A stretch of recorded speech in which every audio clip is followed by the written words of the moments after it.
Débrief de la journée 23 Saint-Raphaël-Nîmes.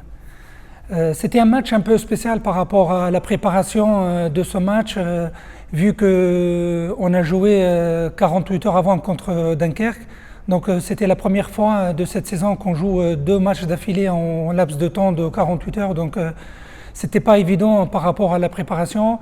Rajoutons à ça le contexte Covid qu'on a passé au club. Donc il y a des joueurs qui n'ont pas s'entraîné ou qui n'ont pas joué de match au-delà de 15 jours. Donc c'était vraiment un contexte spécial, que ce soit pour la préparation de match, que ce soit physique ou mental des joueurs.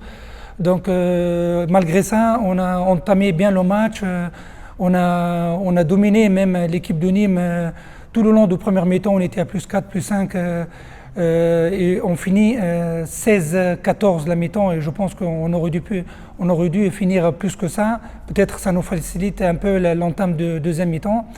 En deuxième mi-temps, jusqu'à la 44e, 45e, le match il était équilibré entre les deux. Match nul plus 1, plus 2, match nul. Et aux dernières 10 minutes, c'est là où il y a eu un peu la différence. Et c'est dû peut-être, à mon avis, un peu manque de lucidité, un peu de fraîcheur physique, sachant qu'on manque de rotation, et surtout avec le carton rouge que Vadim il a obtenu et la blessure de Chimico au début du deuxième mi-temps. Donc on se retrouvait avec un court d'effectifs et on a tiré sur beaucoup de joueurs tout le long de cette partie-là, qui n'était pas évident, bien sûr, contre le 5e de championnat. Bien sûr, il y a des joueurs qui ont joué l'attaque, la défense, le repli pendant 60 minutes, sachant la qualité de contre-attaque de Nîmes avec la relation d'Esbonnet, Sanad ou Warguigou. Donc on a essayé le maximum de bien finir le match, mais en tombant sur un jeu rapide exceptionnel de Nîmes qu'on a un peu plombé à la fin. Je pense que la fin de la deuxième mi-temps, c'était un peu primordial, notre jeu de supériorité numérique et surtout la 6 contre 5. On n'était pas trop efficace dans ce domaine-là, ce qui nous a un peu coûté, je pense, la fin de notre match.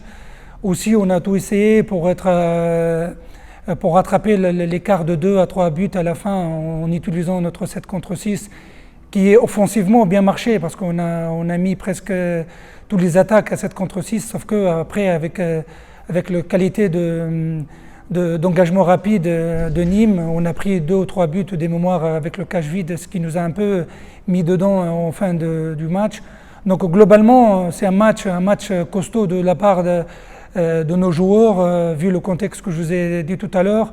Un match costaud mentalement, physiquement, les joueurs ils ont tout donné, rien à reprocher dans ce domaine-là. On a essayé de tout faire pour gagner cette équipe de Nîmes. Malheureusement, le résultat final il était négatif et on a perdu le match à 34-30. Donc le plus important maintenant, de relever la tête, de bien préparer le match de Nantes qui vient ce mercredi. Essayer de rattraper le retard, surtout physique, qu'on a eu pendant les 3 semaines qu'on n'a pas joué. Certes que le match de Nantes, il va avoir beaucoup de rythme par rapport au match de Nantes, voire de Dunkerque. Et j'espère que d'ici là, on a le temps de bien préparer le match de mercredi.